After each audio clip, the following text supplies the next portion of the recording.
Is there truly a zero-emissions truck?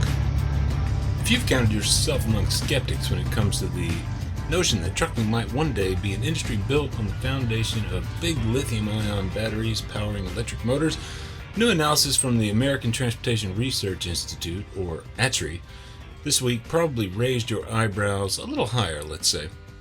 The organization compared estimated life cycle carbon dioxide greenhouse gas emissions associated with battery electric trucks, diesel trucks, and hydrogen fuel cell trucks from production through to operation and ultimate disposal, and found, well, skeptics are justifiably skeptical. Life cycle emissions were highest over time for diesels, but ultimately not by an amount that the proselytizers of electric drive technology love to hype with that quote-unquote zero emissions phrase. I'm Todd Dills, and in this edition of Overdrive Radio, we're going to drop into an in-depth discussion Overdrive news editor Matt Cole had with ATRI Vice President Dan Murray. Beyond the emissions analysis, which we'll hear a lot about throughout the podcast, early on in the conversation, Cole brought up the brass-tacks issues raised in ATRI's report, having to do with the practical consideration for any fleet, large or small, when considering an investment in a battery electric vehicle, now or in the future particularly. Cutting through the hype around electric trucks, the fundamental practical picture is not a pretty one. Today, often enough wrapped in a shiny package that Murray detailed this way. Right, the politics and the PR are major forces behind the motivation to purchase any electric vehicle, but particularly electric trucks. And I'm glad you sort of highlighted that sidebar, and in some ways I'm almost embarrassed to say it was a sidebar that we have this section called what fleets need to know. I think the two most important things, I'm going to throw in a third.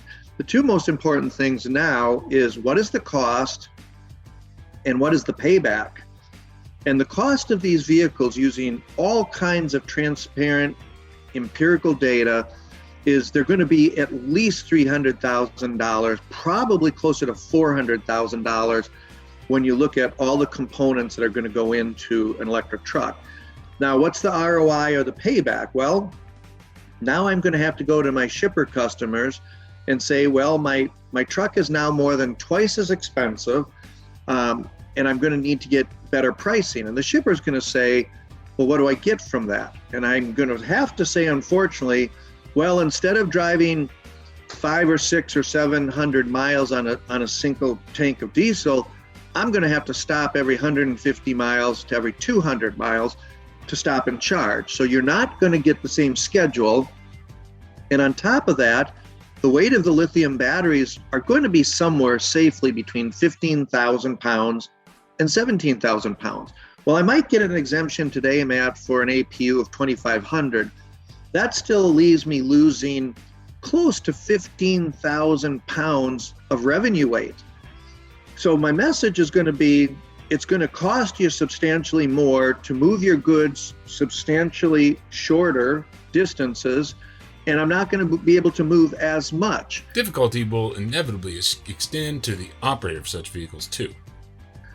If I'm going to recruit drivers who are primarily paid by the mile, how am I going to tell them, instead of getting paid for 600 or 700 miles per trip, you're going to stop every 150 miles to 200 miles and charge your truck up again. And by the way, you won't get paid for that. So again, this is the stuff where the technology and the engineering hasn't really caught up yet with the reality of the operations and the regulations that exist in our industry. And before we dive all the way in with Cole and Dan Murray, though, I wanted to introduce you to the Danville, Kentucky-based operation of owner-operator Daryl Estes, whose pristine pair of 1980s Peterbilt 359s that I got a close look at during last week's Large Cars and Guitars truck show in Kodak, Tennessee. Regular readers at Overdrive may have seen those rigs in the video that we shared featuring both a 1987 and a fully customer-stored 1984 showpiece earlier this week. Estes' story extends back to when that latter rig was but a young pup, and he worked around it with its then owner, hauling long-distance coal north from the mines of eastern Kentucky. Daryl Estes, and we came up with a name years ago, Class Act Trucking. Peterbilt always had those ads with Class Act, so that's what we named it. Southwest of Lexington, about 35 miles. That was back in the 90s. and then we quit for a long time, and we started back in 2014. Well, actually, in the 90s, I had another 359. We pulled a reefer with it for about 6 months, and then went back to hauling coal. Okay. And hauled up north, and what we call up north from there, hauling long distance coal. It's an 87 359. Glenn Hensley, it was originally a glider. He bought it as a glider and built it himself and ran it for several years, and motor went down in it, and he parked it in the garage, and it stayed there for about 20 years. Wow. And we dug it out last January. It looked pretty much like this? Well, no. Okay. No, it was actually 250 wheelbase originally, and okay. What we call big holed it. It's got the big Peterbilt ring in it, for room, so you can move the seats back and put more room in them. It didn't have a back window in it. It was 250, now it's 292. Okay. We put late model suspension on the back end of it, and we just did a lot of work on the interior. And it's a 3406C. Wow. We stuck with the manual motors. Like I said, he built it with a Cummins, and it went down, and that's why it sat in the shop all that time. He just had too much else to do, and he never did fix it. Okay. He said he was going to. Even when I bought it, he still had intentions of it, but he was 79 at the time, and I guess he decided it was time to let it go. Okay, so I knew where this motor was at. It had been built, and the guy had intentions of using it. He put everything in it new, and then whatever he was going to put it in, he was going to build a wreck or something. He changed his mind. It was sitting in his shop. I knew where it was at for a year or so. Right. Finally, when I bought this, I just went and got it and put it in there. And we put 18 speed in it. They both come out with 15 speeds, and we put 18 speeds in them, just a little more practical for this day and time. And this one, you are planning to haul with this, right? Yeah, that's my intention, yes. Yeah. We hauled heavy loads of coils, covered wagons. We hauled 120,000 pound loads of coils is what we've done. I had a trailer, and I sold it, and I've looked for another one, and I haven't found one yet, but I just got this truck done.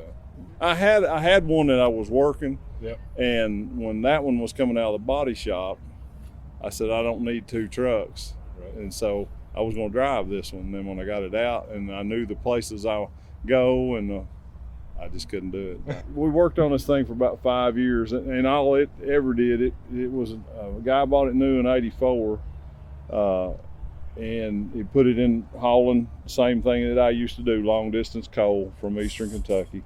And he had it about a year, and he sold it to another guy who kept it for about 30 years, and he got older and decided he had to let it go. And another boy bought it and had it about 6 months, and something happened. He sold it, and I bought it. I wanted it when the guy sold it the first time, but I was out working and I couldn't get home to get it. Somebody else got it from me. Wow. But I wound up with it, and we've done everything to it. We've wood floors in it, and air ride under the front end, flex air under the back end, stretched it to 285, and stainless and the whole nine. Back window, big hold it. We put a lot of effort into this one, and that's why it just seemed impractical to work. This is 84. 84, okay. And this is 87. Okay. 87 is the last year they did those, right? Right. Yeah. Yes. Yeah. Yes. That's the dead giveaway. And originally, this truck came out with a lube refiner and a power steering there instead of a breather. And I remember I've worked around this truck when it was, back in the 80s and 90s, and I always hated that. So when I bought it, I said, that's the first thing going to go. We're going to put a breather there. So that's what we did. Right. And some people love that, but I didn't. So this one, but we've changed everything in this one. This is all new. Everything's new. And I added those lights. I mean, the lights in these things the parts are hard to find, so we just put the stainless lights in it. Yes, the retro wheel, but we also put tilt wheel in both of them. These didn't come with tilt wheel. Yeah. So that's a Ronnie King thing. He does that really efficiently. He did all the big hole, the stretch, or like a late model 379. Yeah. It's not unibuilt because I didn't want to. I don't know. I just didn't want to put the air ride on the cabin sleeper, but we did need the room. I need the room for my legs.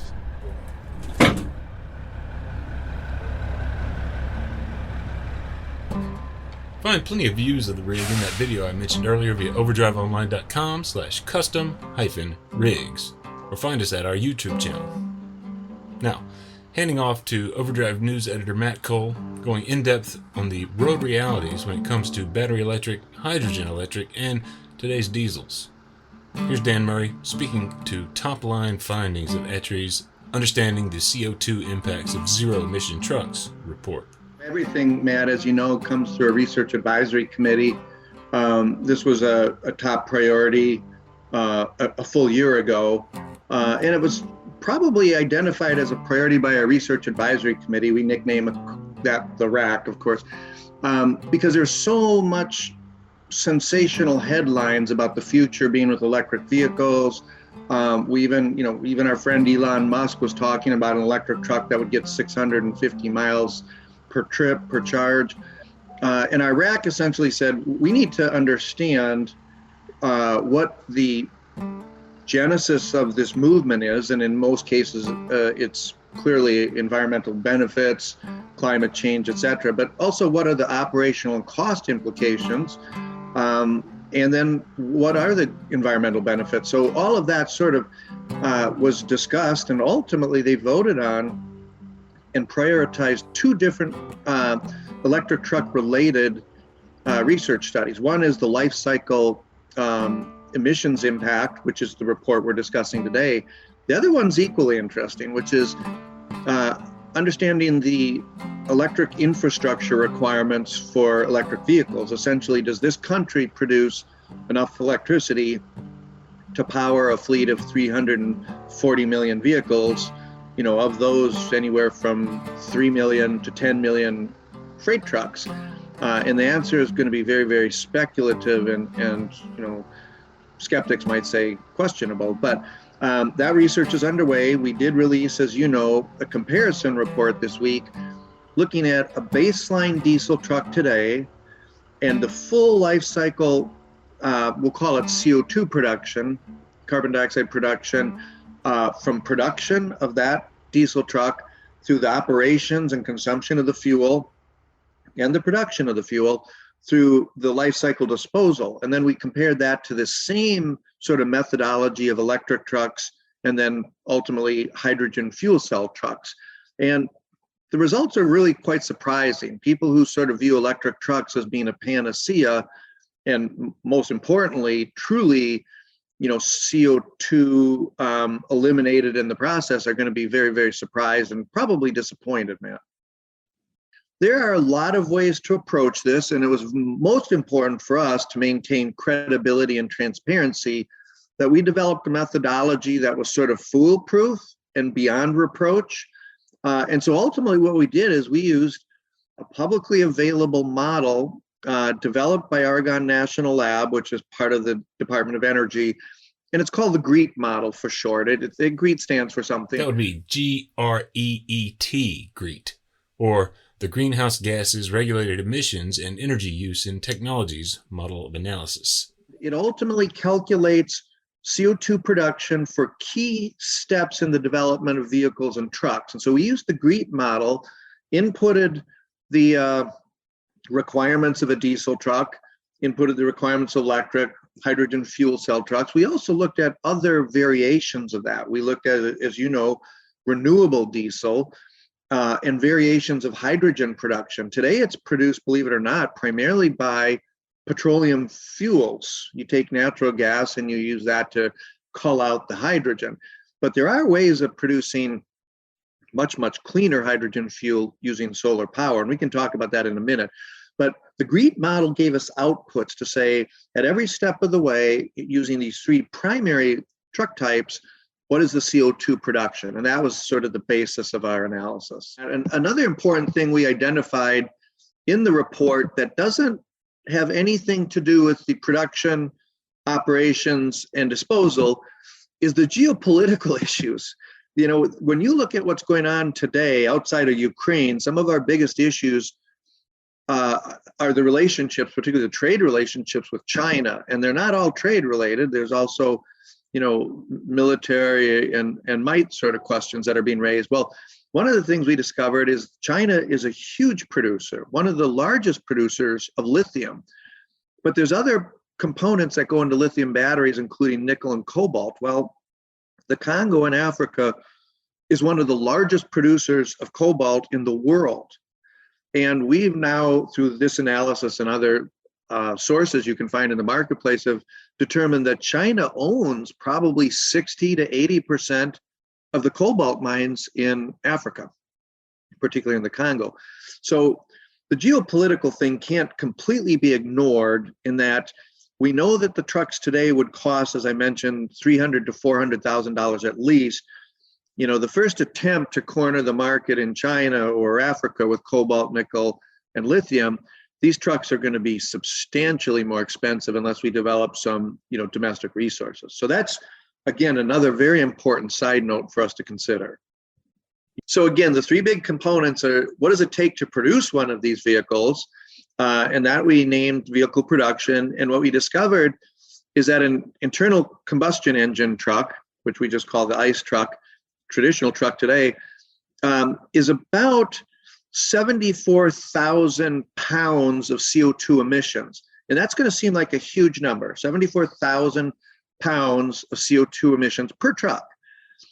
But juxtapose that with a battery electric truck, almost 500,000 pounds of CO2 emissions, much of that related to the mining and production of the battery itself. So we have a vehicle which a lot of folks in the marketplace are calling zero emissions, zero tailpipe emissions. And that might be true when you're on the road, but to get to the road, a battery electric truck is going to produce, almost 6 times the CO2 as a traditional truck. And even a hydrogen electric cell truck, which I'm intrigued with, I will confess, is still almost, but not quite twice the CO2 production as a traditional diesel truck. So on the production side, if we don't find ways of developing more sustainable, lower polluting manufacturing processes, the battery electric truck at the end of the day, at the production level at least, is going to be a black eye on the face of the industry in terms of, trying to do the right thing and trying to affect positive changes in the climate. So the production clearly identified battery electric trucks being 6 times more polluting than a traditional diesel. When you get into the operations, which includes, by the way, the production of the fuel. So what does it cost to produce a gallon of diesel or a kilowatt of electricity, or a kilogram of hydrogen, for instance? We then looked at that operation aspect, and again we saw some pretty substantial differences. But here, finally, the battery electric and the hydrogen fuel started to show their shining face, I'll say. No question. And by the way, one of the toughest things was to essentially convert energy so that a gallon of diesel looked like the equivalent to a kilowatt or a kilogram.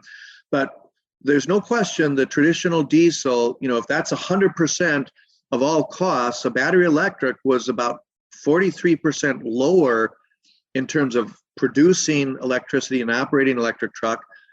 And on hydrogen fuel was 46% lower in terms of producing hydrogen and operating the hydrogen fuel truck. So this is where on the road we start to see some improvements in the electric truck, and the hydrogen truck, if I can nickname it that. The next voice you'll hear is that of our own Overdrive news editor, Matt Cole. When you consider, for battery especially, 6 in the production side, 6 times more pollution than a diesel. How long of a road life would each of those trucks have to have for it to flip, for the battery truck to end up being more efficient?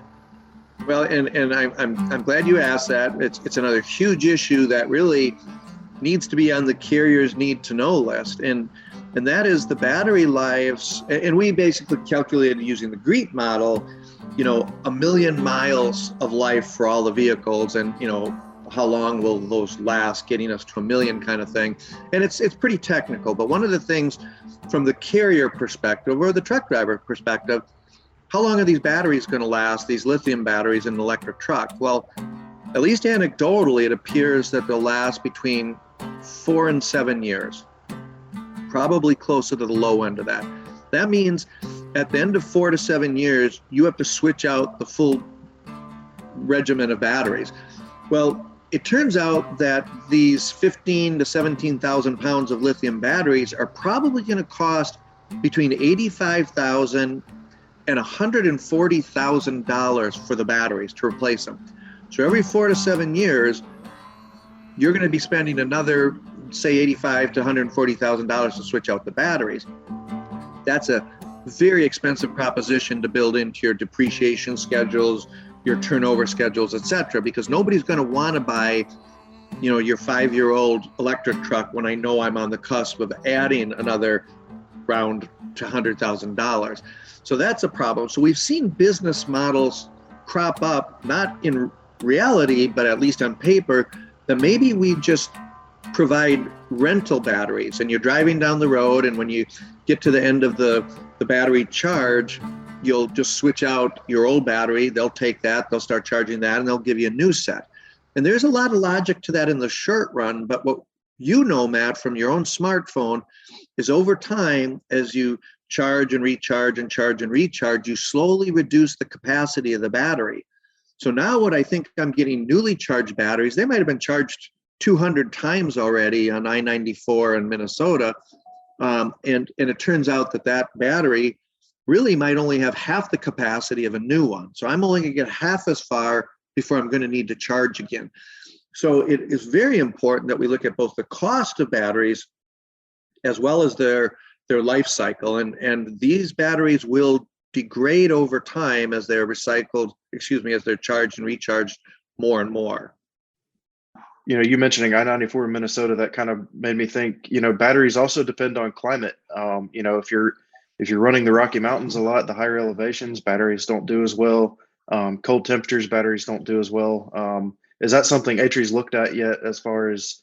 Okay. We didn't do our own primary research on battery charges and weather, but there's enough information out there. In fact, the AAA Foundation, focused mostly on electric cars, did an analysis of temperatures and found out that electric batteries in vehicles under 32 degrees, which is, I'm here in Minneapolis, St. Paul, under 32 degrees is pretty much November through February.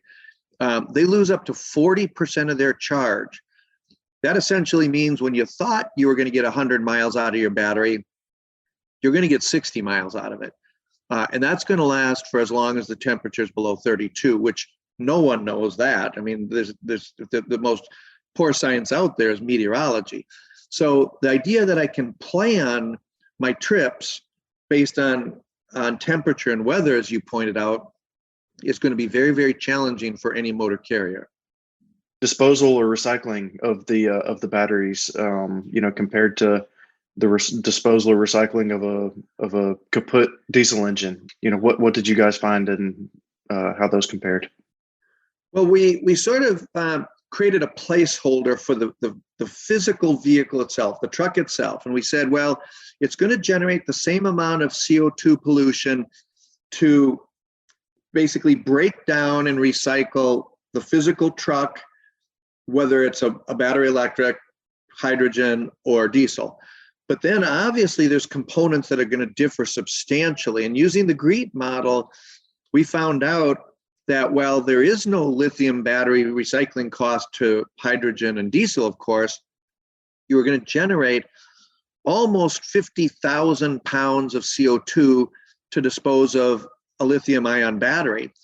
The worst part of it is if you're really into environmental sustainability, excuse me, of all the major components of a lithium battery, the major components being nickel, cobalt, and lithium, the only material there that can be recycled is nickel.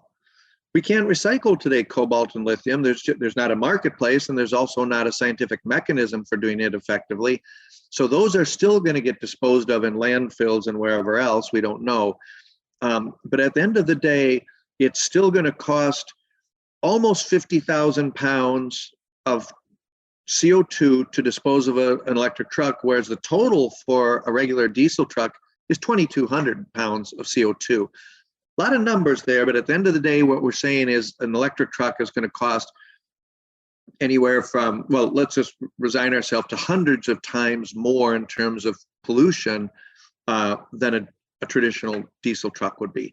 So again, we have a bad habit, Matt, of not looking at life cycle implications. We look at a mile on the road and say, geez, these electric vehicles are awesome, aren't they? And they are. It's to get to the road and to get off the road where the real world costs start to add up dramatically.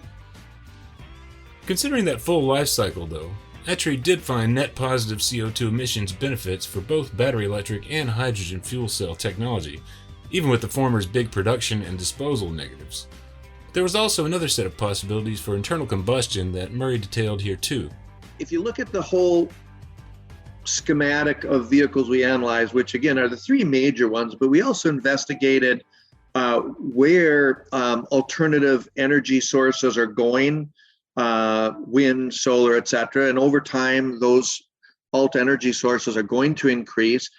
We also looked at diesel engines that use renewable diesel. And the power of that is that we don't change the truck and we don't change the fuel distribution system, which is essentially non-existent today for electricity and hydrogen. And we found out that, you know, a battery electric truck produces really only about 70% of a diesel truck, which means there's a 30% benefit there. If you get into a regular hydrogen truck today, which is going to generate hydrogen from natural gas, the benefit increases to about 45% less CO2 than a diesel truck. If you go all the way to 2050, long after you and I retired, you're going to see that a battery electric truck then, which will rely much more on solar and wind, will really be about half of what a diesel truck is today. Where I'm really intrigued is that if we use a traditional diesel truck with renewable diesel, which is not well captured, well accessible in the marketplace today, and much of it is imported from other countries, we're down to a diesel truck with renewable fuel only being a third of what a diesel truck is today. And frankly, the second cleanest truck that will be available in the future is a diesel truck using renewable diesel. And then, of course, the very best, very cleanest truck out there will be a hydrogen fuel cell truck that takes advantage of electricity generated from wind and solar. So in other words, I'll produce hydrogen with electricity instead of natural gas, and I'll produce the electricity with solar and wind and other alternative energy. Then you get a truck that is really less than 10% CO2 pollution of a diesel truck today. That's a lot of numbers, and really the only two things you need to know is the cleanest truck we're going to have out there is going to be hydrogen fuel cell, which begs the question, are electric trucks just a stepping stone for us to get to the best truck out there, which is going to be hydrogen? And is an electric truck the best stepping stone? When a diesel engine running on renewable fuel is way cleaner than an electric truck. So we're not trying to muddy the water here. We're just trying to get the realities out there so that if we're really committed to climate change, sustainability, and better air quality, certainly in the US, we have to have all the data. And the data says hydrogen is better and renewable diesel engines are better than electric trucks by a great deal. You know, as far as the charging or fueling infrastructure that doesn't exist yet for electric or hydrogen, which, and this may be for the next study that ATRI comes out with, but which of those infrastructure systems are going to be easier or more cost effective to build out? You know, is it going to be easier to produce hydrogen and have it available at like a normal gas station, or you know, producing electricity? I think the first thing, if I could, is to say, how long is it going to take to refill with hydrogen versus electricity? If I have a supercharger today, I'm still going to need, 4, 5, 6 hours of downtime for sure. I can fill up my hydrogen tank in, minutes, certainly 20 to 30 minutes on the far outside of that. So it's going to be much more efficient when I'm filling up, so to speak, with hydrogen than it is with electricity. Neither of the systems, the networks, the infrastructures, as you just pointed out, exist today. I really can't charge an electric truck with 120 watts, 240 watts. I need 400 watts or more. And even that will still take several hours. So we're going to have to think really hard and long about mapping hours of service to charging, because we can't add separately downtime for charging to our existing hours of service regimen. So, that's a long way of saying both of those will have challenges. We'll need to get hydrogen produced domestically. We'll need to focus on hydrogen production that uses electricity rather than natural gas. And as we move in those directions, we still find the cheapest, cleanest vehicle out there will be the hydrogen fuel cell truck when we resolve the production and distribution of either electricity or hydrogen. But hydrogen is much more compelling. Cole brought up the natural gas-powered engines that have long been on the market. Though I'll say I've not met an over-the-road owner-operator at any point in the last decade who had actually bought and run one of those systems. Cole's question to Murray was whether the rigs showed similar emissions positive and or negative dynamics as the comparison between diesels and battery electric or hydrogen electric. We're going to bump up against the same over-the-road challenges from refilling to natural gas distribution systems, which are essentially non-existent out of urban areas today. I really do think natural gas is not just promising because it's here today, but it makes the most economic and environmental sense in straight trucks and urban settings. I have distribution systems that are readily accessible. I certainly can set up distribution systems at my own terminals, possibly ship or receiver terminals in the near future. So in an urban setting, pickup and delivery, maybe as far out as regional, that all makes sense, economic sense and environmental sense. But I think the industry is generally slowed down, even dramatically slowed down on over-the-road natural gas trucks, both liquefied and compressed. And we do have data, as you know, in our report on that. But I think the emphasis today, whether it's the public relations folks or the engineers or even the fleets themselves, they're looking at and contemplating electric versus hydrogen right now, I believe. Finally, Dan Murray ended his conversation with Cole with a bit of a teaser for what's coming from his organization's research in this area.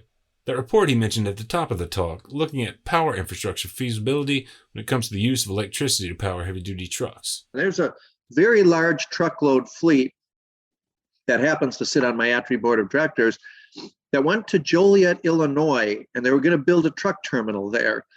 And they submitted blueprints for this terminal. And because this company is very foresightful, they thought, let's put in 50 truck charging stations, just 50.